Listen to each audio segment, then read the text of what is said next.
High, আমি Poulami. Welcome to my new video. আমি ননদের বাড়ি রায়গঞ্জে গেছিলাম ভাইফোঁটায়। তারপর ওখান থেকে ফেরার পথে চলে গেছি মুর্শিদাবাদ। সেই উদ্দেশ্যেই রায়গঞ্জ থেকে ভোরবেলা রওনা দিয়েছি। 4 ঘন্টার মতো রাস্তা।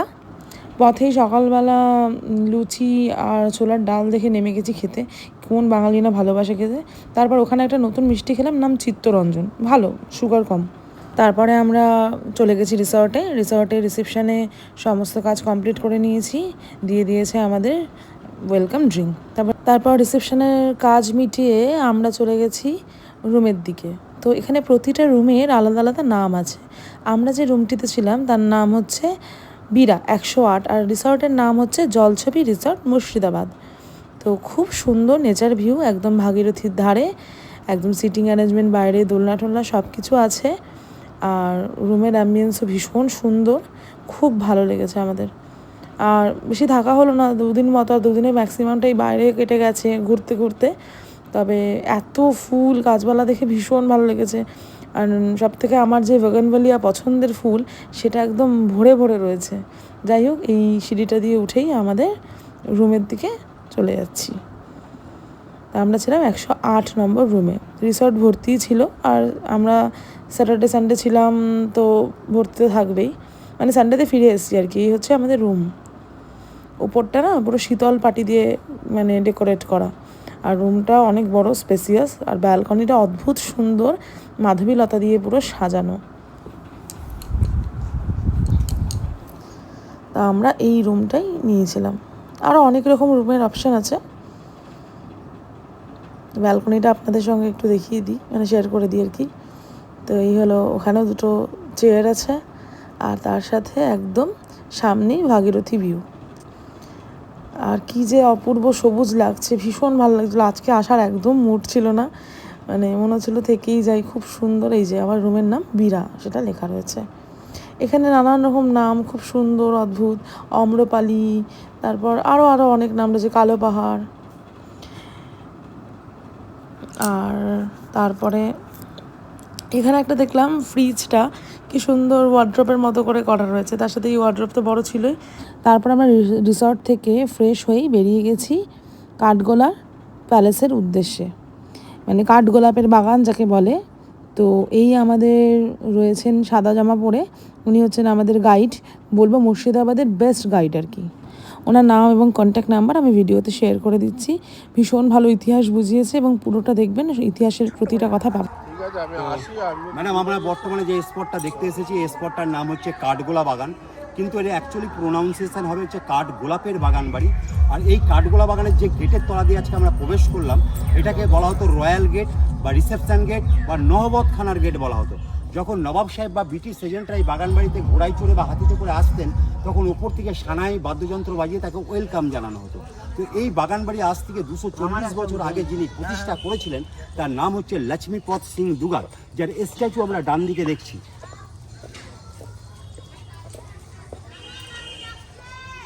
ইনি রাজস্থান জয়পুর থেকে এসেছিলেন এখানে ব্যবসা বাণিজ্যের উদ্দেশ্যে। এনাদের ব্যবসাগুলোই ছিল হচ্ছে মার্বেল পাথরের ব্যবসা, কাঠের গুঁড়ির ব্যবসা, ফার্নিচারের ব্যবসা এবং সেন্টের ব্যবসা। ইনি সাথে করে আরও 3 ভাইকে নিয়ে এসেছিলেন। বাঁদিকে দেখুন, আপনারা আরেকটা স্ট্যাচু দেখতে পাচ্ছেন, এটা হচ্ছে ওনার মেজো ভাই, এনার নাম হচ্ছে জগৎপথ সিং দুগার। আরও 2 ভাইয়ের স্ট্যাচু সামনে আছে। তো এই কাঠগোলা বাগান হচ্ছে 260 বিঘার প্লট। এই প্লটটা হচ্ছে একটা সময় কাঠগোলাপ বলে একটা প্রজাতির গোলাপ আছে, সেই গোলাপের চাষ হতো। আর সেইখানে তারা বিজনেস নিয়ে আলোচনা করার জন্য একটা বাগান বাড়ি তৈরি করেছিলেন, যেখানে আনন্দ প্রমোদ নিকেতন এবং বিজনেস নিয়ে আলোচনা হতো, যার জন্য এটার নাম হচ্ছে কাঠগোলাপের বাগান বাড়ি। কিন্তু এই কাঠগোলাপের বাগান বাড়িতে আজকে শুধু আম গাছ আর জংলাতেই ভর্তি দেখছেন, একটা গোলাপ কিন্তু নজরে আসছে না। সেই জন্য রজব আলী মির্জা সাহেব এই বাগান বাড়িতে বসে লিখছেন যে গুলশন মে আগ লাগি তো বুলবুল নে চেহকনে লাগি, লেকিন কাহা হ্যায় वो बगीचा जो देख के अपना दिल में थोड़ा सुकून लाई। তো আজকে আমি কিছুটা গোলাপের চাষ দেখাবো। এখন গোলাপের সিজন না, গোলাপ কাটিং হয়েছে। তো এটা যদি শীতকালে আসতেন, তাহলে এখানে হচ্ছে ভ্যারাইটিস টাইপের গোলাপ আপনি ইনসাইডে দেখতে পেতেন। এগিয়ে চলুন, দেখুন দিদিভাই, আরেকটা আমরা স্ট্যাচু দেখছি, ইনার নাম হচ্ছে ধনপদ সিং দুগার। বাঁ দিকে দেখুন আরেকটা মূর্তি রয়েছে, ওনার নাম হচ্ছে মহিপত সিং দুগার, তাহলে 4 ভাই হয়ে গেল। কিন্তু এই প্রপার্টি লক্ষ্মীপত সিং দুগারের যে বর্তমানে 6 জেনারেশন চলছে, যার নাম হচ্ছে সঞ্জয় সিং দুগার, উনি কলকাতা ভবানীপুরে এলগিন রোডে থাকেন, উনার আন্ডারে কিন্তু এই প্রপার্টি। এটা একটা বর্তমানে একটা শুটিং লোকেশন হয়েও দাঁড়িয়েছে। এখানে বহুত বাংলা বই হয়েছে, যেরকম ধরুন উত্তম কুমার দার, অ্যান্টনি ফিরিঙ্গি, ছবি বিশ্বাস দার জলসার ঘরের শুটিং যেমন নিমতিতা রাজবাড়িতে হয়েছে, এখানেও কিছুটা হয়েছে, সোহাজার রাজবাড়িতে হয়েছে, তারপর রঞ্জিত মল্লিকদার নবাব নন্দিনী, আর রিসেন্ট কিছু বই হয়েছে যেরকম ধরে নিন এক যে ছিল রাজা, আমি সিরাজের বেগম, তারপরে বেহুলা সিরিয়াল, দেবী। তারপর আমরা সবাই ধীরে ধীরে ভেতরের দিকে এগিয়ে গেলাম, অনেকটা এরিয়া নিয়ে, মানে কাঠগোলাপের বাগান আর কি। তো ভেতরে ঢুকে যাচ্ছি, তারপর আপনাদের সাথে যতটা পেরেছি শেয়ার করেছি। ভেতরে কাজকর্ম হচ্ছে বলে দোতলাটা বন্ধ ছিল। এখন এই বাগান বাড়ি মিউজিয়ামে কনভার্ট হয়েছে, আমরা নিচের অংশটা দেখতে পাবো, এখন ওপরটা একটু বন্ধ আছে, কাজ চলছে। আমরা আসলে কি সব বন্ধ থাকে?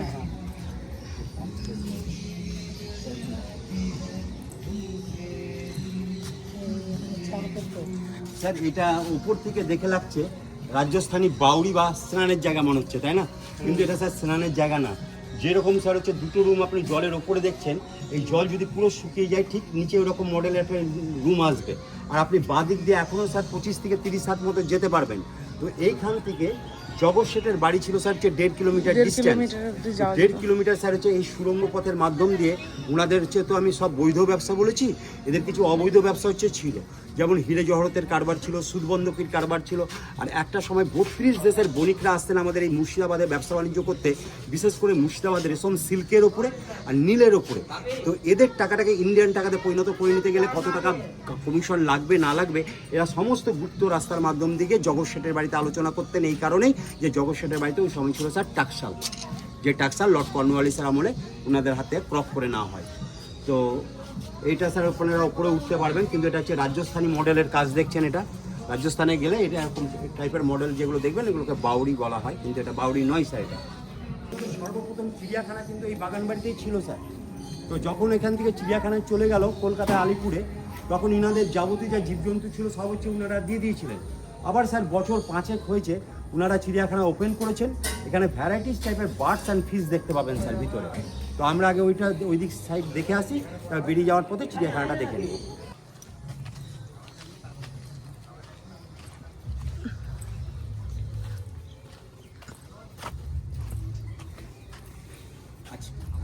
আজকে আপনি যখন বাড়িতে বসে স্যার নেটে কাঠগোলা বাগান সার্চিং করবেন, তখন ফার্স্ট কিন্তু স্যার আপনি এই স্ট্যাচুটার ছবি দেখতে পাবেন। ইনি হচ্ছেন মাইকেল অ্যাঞ্জেলো। তো মাইকেল অ্যাঞ্জেলো তো কোনোদিনও মুর্শিদাবাদে আসেনি স্যার, তার একজন ফলোয়ার্স ছিল যার নাম হচ্ছে দিবাকর ভাস্কর। তিনি কিন্তু এই মূর্তি বানিয়েছিলেন। একটাই পাথর কেটে পা থেকে মাথা পর্যন্ত এবং চাদর এগুলো যেগুলো দেখছেন, এটা কিন্তু একটাই পাথর কেটে, এবং এটা হচ্ছে ইটালিয়ান মার্বেল। আর আঙুলও স্যার ঠিক ছিল, কিন্তু এই ব্যারিকেডটা দিয়েছে 2008 সালে।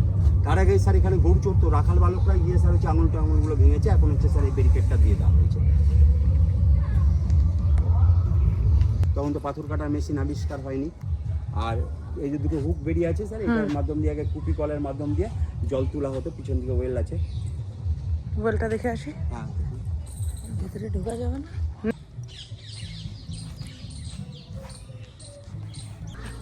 এখানে কিছুটা আছে আর কিছুটা মন্দিরের সামনে আছে।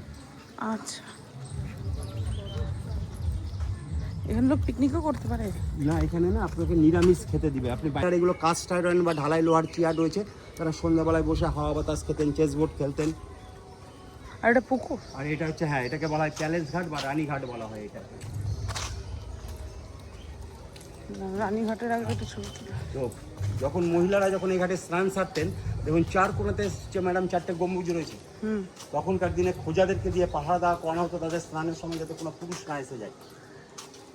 আর এটাতে ধরুন কিছু কালারিং মাছ পুষা হয়, গোল্ড কাপ, মিল্কি, টাইগার, এরকম জাতীয় মাছ। চলুন। তুলে নিয়ে, এটা কিসের? এটা হচ্ছে ভেনাসের স্ট্যাচু, গ্রিকের মহিলা। ও আচ্ছা, গ্রিকের দেবী। চলুন এবার আমরা মিউজিয়ামটা দেখে নিই। এর ভেতরটা ছবি তোলা নিষিদ্ধ, তাই জন্য ভেতরটা দেখাতে পারলাম না। ছিল অনেক রকম চেয়ার, টেবিল, জিনিসপত্র, আসবাবপত্র। এই ছোট ঘরটা ছিল স্যার হচ্ছে স্নানের ঘর, মাঝখানে পুলিশ ক্যাম্প করেছিল, এখন আন্ডার রিনোভেশন। আর এই যে হলুদ কালারের যে লম্বা টানা বিল্ডিংটা দেখছি, এটা ছিল ওদের রান্নাঘর, এখন এটাকে করেছে অফিস রুম করেছে, আর পিছন দিকে স্যার ওয়াশরুম করে দিয়েছে। এই যে পিলারগুলো যেগুলো দেখছি সেগুলো তো আমরা গথিক পিলার বলছি, পিলারের ওপরে যে স্যার ডিজাইনগুলো দেখছি ওগুলো হচ্ছে করেন্থিয়ান স্টাইল বলছি, কিন্তু হাজারদুয়ারি যখন যাবেন তখন ওই পিলারগুলোর ওপরে আপনি রাউন্ড শেপ চৌকোনা দেখবেন, ওটা আয়নিক স্টাইল, এটা কিন্তু করেন্থিয়ান স্টাইল। যেখানে যেখানে আমরা মাছের স্টাইল করা হচ্ছে ঠিকঠাক করা হচ্ছে, তাহলে এটা ছিল ব্যান্ডস্টাইন রুম, এখানে ব্যান্ড বাজিয়ে মাছ রয়েছে, কিন্তু এরা মাছ ধরবে না, পুকুরে আজও যে মাছটা মারা যাবে সেই মাছটা ওরা মাটি করে সমাধি দিয়ে দেয়। আর আগেকার দিনে যেটা পুকুরে সবচাইতে বড় মাছ হতো তাকে সোনার নথ পরানো হতো, তারা মাছকে মৎস্য কন্যা হিসাবে পুজো করেন, তো সেই মাছ মারা গেলে সমাধি দেওয়ার পরে স্ট্যাচু তৈরি করে দেওয়া হতো। আগে স্যার আমরা 8 জায়গায় দেখেছি, কিন্তু এখন যেতে যেতে আপনি 2 জায়গায় দেখতে পাবেন। আর বাকিগুলো এই মূর্তিটাকে বলা হয় বুটুক ভৈরব, যার বাহন হবে শিবের শিশুরূপ, যার বাহন হবে কুকুর। আর এইখানে যে আমরা সাদা কালারের বিল্ডিংটা দেখছি এটাকে বলা হয় দাদাবাড়ি বা দাদাস্থান। ওনাদের যখন ধর্মগুরু আসেন তখন এখানে ধর্ম নিয়ে আলোচনা হয় আর এখান থেকে দীক্ষাও দেওয়া হয়। আচ্ছা,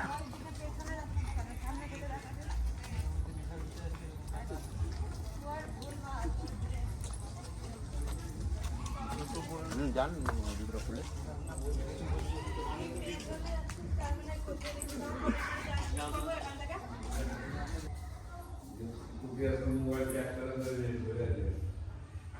মার্বেল স্টোনের দেখে এইটা কি আছে? এটা স্যার এটা হচ্ছে নতুনভাবে করছে, এখানে হচ্ছে স্যার ফিটন কার একটা এটা বানানো হবে।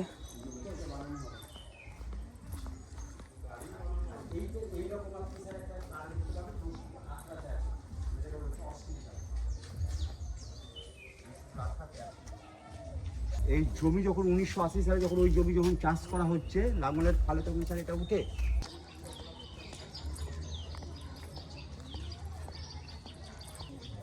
এইটা হচ্ছে মন্দির, এখানে মানে জৈন টেম্পল, এখানে জৈন তীর্থঙ্করদের সব পাথরের মূর্তি আছে, ভেতরে ছবি তোলা নিষেধ তাই তুলিনি। তারপর আমরা চিড়িয়াখানার ভেতরে চলে এসেছি, এখানে কিছু পাখি আর কিছু মাছ আছে, আর কিছু নেই। আগে এটা ছিল না এখানে চিড়িয়াখানাটা, আবার নতুন করে তৈরি করেছে। প্রথমে একবার ছিল, তারপর কিছুদিন বন্ধ হয়ে যায়, এখন মাছ আর কিছু পাখি রাখা হয়েছে। তারপর আমরা চলে আসি জগৎ শেঠের বাড়ি, মানে এটা বাড়ি বলছে কিন্তু এটা আসলে বাড়ি নয়, এটা জগৎ শেঠ মিউজিয়াম। ওদের আসল বাড়িটা স্যার এখান থেকে যদি আমরা 5 মিনিট স্যার নদীর ধারের দিকে যাই, এখন সেই ভাঙা ভাঙা অংশগুলো দেখতে পাই, ঠিক আছে। আর এবার বাড়িটা তো একদিনেই নদীর গর্ভে চলে যায়নি, ধীরে ধীরে গেছে, নদীর রূপরেখা চেঞ্জ হয়েছে। পুরো বাড়িতে জিনিস নিয়ে এসে আজকে স্যার হচ্ছে এই টেক্সটাইল ডিপার্টমেন্টটাকে ওরা হচ্ছে মিউজিয়ামে পরিণত করে। এখানেও ভেতরে ছবি তোলা নিষিদ্ধ, তাই আর তোলা হয়নি। তারপর আমরা চলে গেছি নসিপুর রাজবাড়িতে। স্যার আমরা বর্তমানে যে স্পটটা দেখতে এসেছি এটা হচ্ছে নসিপুর রাজবাড়ি, এরিয়াটার নাম হচ্ছে নসিপুর, আর এখানে যে রাজবাড়িটা রয়েছে এই জন্য এটাকে নসিপুর রাজবাড়ি বলা হচ্ছে। কিন্তু নসিপুর রাজবাড়ির যিনি প্রতিষ্ঠাতা তার নাম হচ্ছে রাজা দেবী সিং। এই দেবী সিং ছিলেন কিন্তু পানিপথের একজন ব্যবসাদার, উনি কিন্তু এসেছিলেন ঠিক হচ্ছে সিরাজদৌলার আমলে এখানে ব্যবসা বাণিজ্য করতে। ব্যবসায় যখন লস খেয়ে গেলেন তখন সিরাজদৌলার যিনি দেওয়ান ছিলেন তার নাম ছিল রেজা খাঁ। তো রেজা খাঁর আন্ডারে উনি একটা মামুলি ট্যাক্স কালেকশন ডিপার্টমেন্টে স্যার চাকরি পেয়েছিলেন। পরবর্তী ক্ষেত্রে ওয়ারেন হেস্টিংসের দৌলতে উনি বাংলার ট্যাক্স কালেকশানে ভার পেয়েছিলেন। আর ওই সময় স্যার সালটা ছিল 1770, বঙ্গাব্দ ছিল 1176, অর্থাৎ 76 মনান্তর ঘটেছিল, দুর্ভিক্ষ অনাহার। আর ওই সময় ইস্ট ইন্ডিয়া কোম্পানি ওনাকে বলেছিলেন আমার যারা ট্যালেন্ট আছে তাদেরকে আপনি ট্যাক্স রিমুভ করে দিন, কিন্তু উনি সেটা দেশে এসে জারি করেননি। উনি তখন প্রজাদের উপর নৃশংসভাবে অত্যাচার করে ট্যাক্স আদায় করেছেন। সেই অত্যাচারের রাজার রাজবাড়ি দেখছি স্যার আমরা নসিপুর রাজবাড়ি। তো পায়ের নিচে মাটি, চলুন আমরা রাজবাড়ির দিকে ধীরে ধীরে হাঁটি। জগদীশদার এদিকে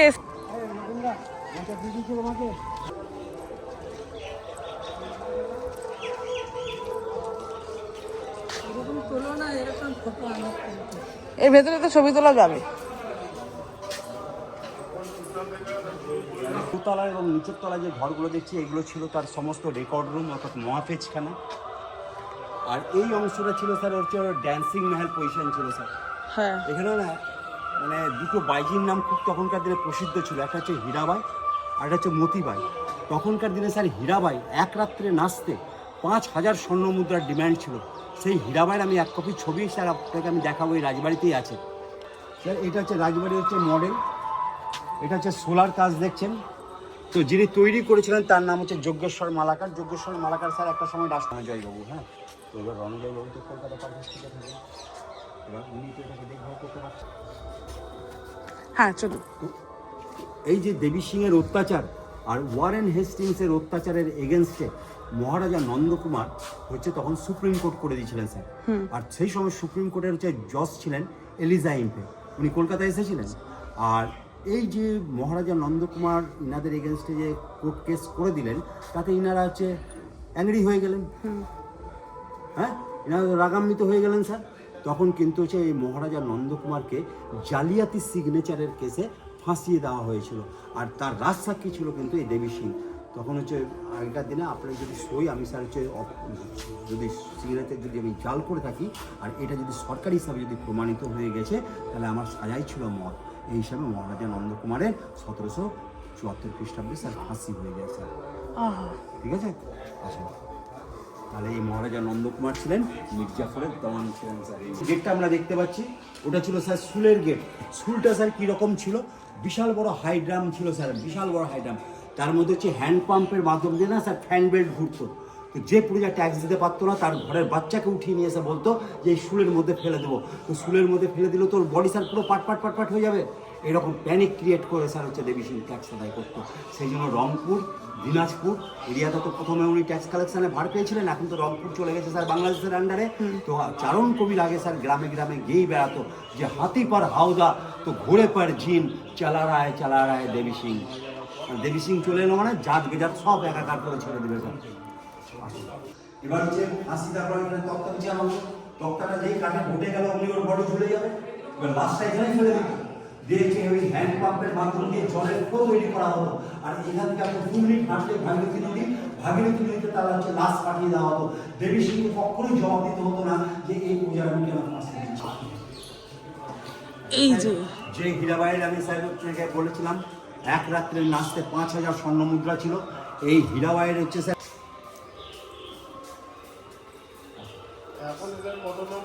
স্যার ওদের এখন 10 নম্বর জেনারেশন চলছে স্যার।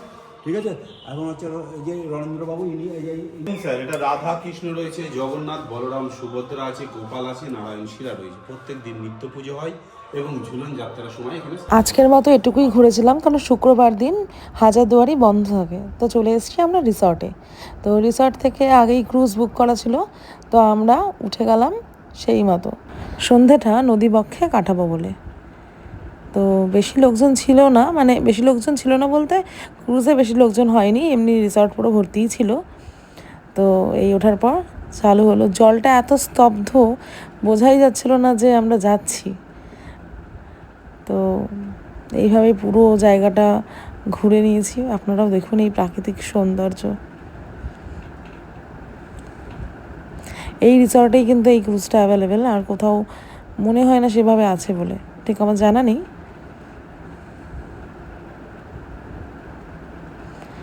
তো আমরা ওখানে যেতে যেতেই তো জুস আর জল তো দিয়ে দিয়েছিল। তারপরে নদীর সামনে চলে এলাম আর কি, নৌকোর সামনে।